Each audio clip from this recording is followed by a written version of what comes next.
La verdad que genera muchas cosas esta actividad y particularmente me gustaría decir que sentimos mucho orgullo también, porque al fin y al cabo también lo que se está presentando hoy es un proceso del Ministerio de Ganadería y la institucionalidad agropecuaria que es un orgullo que trasciende a nuestra área, porque es un orgullo también en las políticas de género del Estado y particularmente para este gobierno.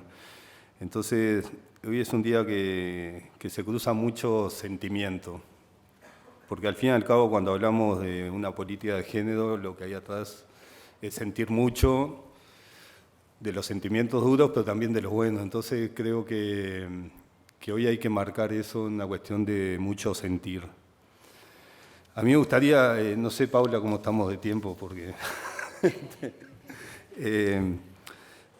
voy a dar un poquito el tiempo a todos los que están acá presentes, o todas las que están, porque me parece importante, capaz que no nos conocemos, porque eso da también esta cuestión de el reconocimiento a un proceso y a una política de Estado, de una parte importante de los que están acá, que no vienen obligados y no vienen para estar, porque bueno, hay que estar, sino vienen justamente con sentido y contenido de estar en este espacio del lanzamiento de esta política.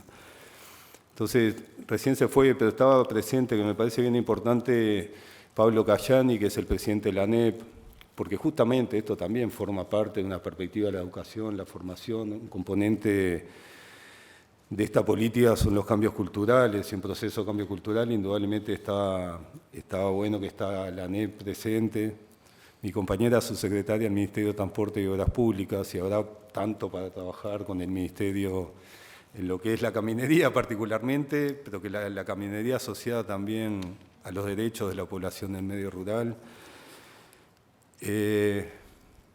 No sé si hay más, pero está bueno, está Magela Rinaldi, que es diputada del departamento de Durazno. No sé si hay algún parlamentario o parlamentaria más, pero creo de los temas también a construir y trabajar con el Parlamento, indudablemente, y creo que está buena esa presencia del Parlamento, los representantes nacionales en este espacio y conociendo esta política. Indudablemente están representados un montón de organizaciones de productores, productoras y organizaciones de asalariados y asalariadas rurales, que eso también creo que está bueno que confluyan en este espacio cuando hablamos de una política de Estado. Está la academia presente, la Universidad de la República, Claxo, Facultad de Ciencias Sociales, Facultad de Agronomía, que eso también creo que hay un diálogo en esta política muy cercano, hasta porque, bueno, parte de los responsables de esta política son parte también de la universidad y del mundo académico, y eso explica cosas también. Están presentes varios de los organismos de cooperación que también sustentan, apoyan, acompañan este tipo de política, la FAO, CEPAL, PNUD, CAF creo que estaba también, y bueno, creo que también eso hay que reconocerlo, que están acompañando no solo hoy, sino en todo el proceso. Y bueno, después todo el Ministerio, todas las unidades ejecutoras, directores, directoras, los institutos, están presidentes, directores, vicepresidentes de los institutos que forman esta también política que pretendemos profundizar, que es el concepto de institucionalidad agropecuaria. Particularmente me gustaría también saludar a José Saavedra, presidente de la UAM, que la UAM, como decía Paula, se va integrando recientemente a la política género agro y está bueno que hoy estén el presidente, el secretario general. Y también quería saludar y reconocer a todos los funcionarios del Ministerio de Ganadería, de todas las unidades ejecutoras y de los institutos, porque esta política tiene un anclaje territorial muy fuerte y profundo, y esta política no se sustenta sin ese trabajo a nivel territorial de todos los técnicos y técnicas del Ministerio de Ganadería, de todas las unidades ejecutoras y de los institutos, que son los que territorializan esta política de género.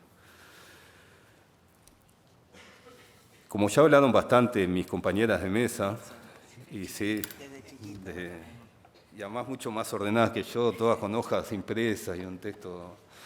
Yo voy a hablar de una política de Estado, porque me parece lo que puedo aportar, que además la siento muy cercana.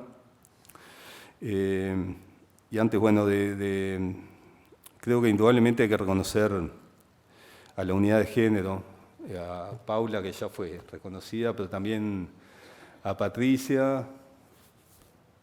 Ay, me olvidé la otra compañera, Verónica. Porque esto pensamos que se sostiene con una gran estructura gigante de funcionarios, recursos y un montón de cosas. No, son tres. La unidad de género son tres compañeras, tres funcionarias de carrera del Ministerio. No la sostienen sola, pero sí son las que le dan también sentido política de Estado en esa perspectiva del tiempo. Entonces, me parece que está bueno reconocer a las tres, particularmente, indudablemente, la responsable de la unidad, pero creo que también es bueno reconocer a Patricia y Verónica, que están por ahí. En esas múltiples funciones, Patricia estaba de anfitriona, nos daba lugar, y bueno. Pero creo que también hay que reconocer en ellas tres a los funcionarios del Ministerio y esa capacidad y compromiso que tienen, más allá de las dificultades económicas, limitantes de funcionamiento. Me parece que es una buena instancia de reconocer esas capacidades con todas las limitaciones para realmente ser parte de la construcción de una política de Estado. Es una política de Estado, y eso está bueno plantearlo, que si bien tiene una historia más larga, podemos hablar que tiene 10 años, del 2015, así como lo planteó Paula, y que indudablemente es una política de Estado que tiene consensos políticos. Para que haya una política de Estado, indudablemente tiene que haber acuerdos políticos que permitan que esa política trascienda a un gobierno. Pero creo que en este caso no es solo el acuerdo político, más allá de énfasis que pueda darle un gobierno u otro, hay un acuerdo político sobre la necesidad de que haya una política de Estado en torno al género en el agro. Pero no se sostiene solo una política de Estado desde el acuerdo político, y ahí creo que hay que resaltar algunas particularidades de esta política de Estado que para mí explican cómo se sostiene, cómo se proyecta y cómo podemos hablar del 2040. Y ahí reivindicar algunas cuestiones de esta política y de las principalmente actoras de esta política. El primero, acá hay concepto, hay método, hay estrategia, hay planificación, hay monitoreo y seguimiento. Una política de Estado no se sostiene solo desde el acuerdo político, si no incorpora todo esto que es muy visible, muy tangible en el Plan Nacional de Género que se terminó de elaborar en el 2021, en esta política de género agro que estamos presentando, lo que hay atrás de eso, y hay que reconocerlo y hacerlo visible como mensaje a la construcción de otras políticas de Estado. Acá hay concepto, hay metodología, hay estrategia, hay planificación, hay monitoreo y seguimiento. Y creo que es un primer mensaje que hay que hacerlo. Que atrás de eso hay formación, hay capacidades y hay mucho trabajo. Segundo componente de esta política de Estado es la participación. No se sostiene una política de Estado como esta sin la profunda y comprometida participación de las actoras o los actores que hacen una política de Estado. Indudablemente sí el Ministerio, sí Paula me dio el esquema que hoy lo presentó. Sí, indudablemente las funcionarias que asumen la Comisión de Género, las referentes de la Comisión de Género del Ministerio, no, de los institutos. Sí, las funcionarias y técnicas que integran la Comisión de Género del Ministerio de Ganadería. Pero esta política, sí, no es con la participación y el compromiso de las organizaciones, de la sociedad civil organizada, no se sostiene. Entonces creo que también hay que reconocer que es una política de Estado que en su génesis, en su concepto, la sostiene y la proyecta la sociedad civil organizada, en este caso, en esos dos grandes espacios, el Comité de Seguimiento, las 9 organizaciones que participan ahí, más la Mesa de las Mujeres Rurales, más un montón de otros espacios de participación de las mujeres rurales que conforman como este ecosistema de participación de la sociedad civil en ese diálogo con la política pública, con las instituciones, que es otro de los pilares que sostienen y proyectan una política de Estado.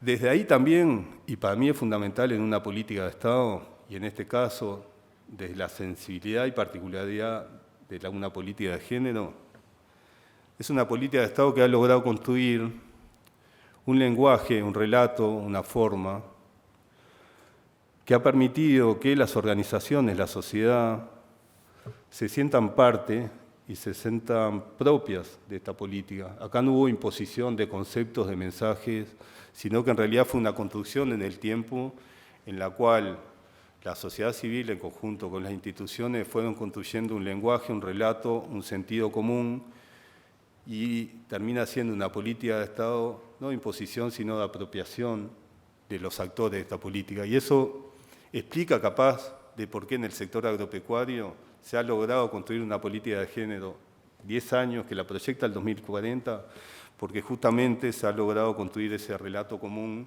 desde el lenguaje, la forma, los métodos, los sentidos y los objetivos. Tiene un lenguaje común, una construcción común en la cual, sobre todo la sociedad civil, se siente parte de esta política de Estado.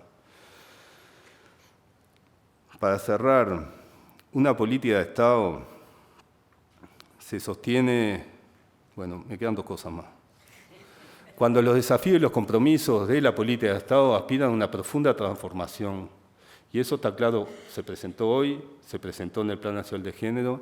Una política de Estado es cuando es ambiciosa y que lo que aspira, indudablemente, es a transformar realidades y al fin y al cabo también con un espíritu de fondo muy profundo de generar revoluciones y procesos revolucionarios. Yo ubico esta política de género, agro y el Plan Nacional de Género como una política de Estado que busca una profunda transformación y que la marco sin ningún tipo de dudas en un proceso revolucionario porque implica un cambio político, un cambio cultural, un cambio social, un cambio también de la perspectiva ambiental. Entonces creo que también hay que ubicar que esta política de Estado se sostiene porque su aspiración es profunda y es grande, es de transformar la realidad desde una perspectiva indudablemente de un proceso revolucionario. Y finalmente, es una política de Estado que surge de la profunda desigualdad, y eso no hay duda, desigualdad, invisibilidad, no reconocimiento. Al fin y al cabo es una política de Estado que surge de la injusticia. Pero también, y me parece está bueno plantearlo porque ese es el clima de hoy también, es una política de Estado que surge y se construye una profunda sensibilidad, empatía, cercanía y sobre todo alegría. Porque lo que hay acá, más allá de esa historia tan profunda de la desigualdad, conozco a muchas de las mujeres, las organizaciones que están acá, y una de las cosas que permanentemente se transmite es la alegría. Y eso también sostiene una política de Estado. Es la desigualdad, es la historia tan profunda, pero también se sostiene cuando las actoras de esta política de Estado hablan de la cercanía, el sentimiento, la empatía y sobre todo de esa profunda alegría. Muchas gracias.